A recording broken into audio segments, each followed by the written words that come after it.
Shell Place, the much anticipated addition to McDonald Island Park. So where exactly are they in the building process? On the architectural side, there was over 50 staff that at different times were on the project. There is also structural, mechanical, electrical, civil, lead consulting. Overall, there's about 8 different consulting firms that were involved in the design.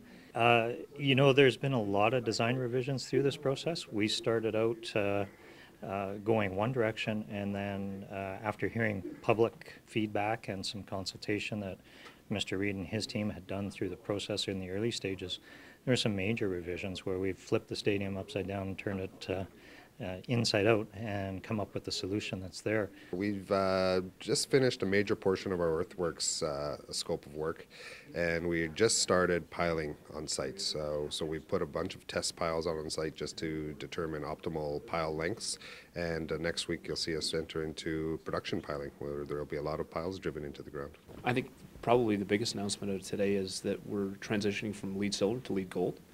It's going to have a cost impact of about 2.4% of total project costs, but ultimately I think it'll give us recognition on a provincial and national stage as a leader in the recreation sustainability side of things.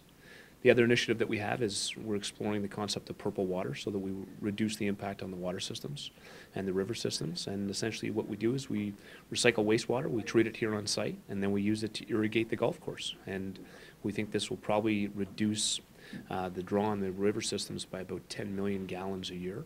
And so we think that's something fairly sustainable. I think the grand thing that we're looking for is at the craze of 2014, that's the date that the facility is open to the public and that they have access. And we get to celebrate ringing in the new year in 2014 with the new building at Shell Place.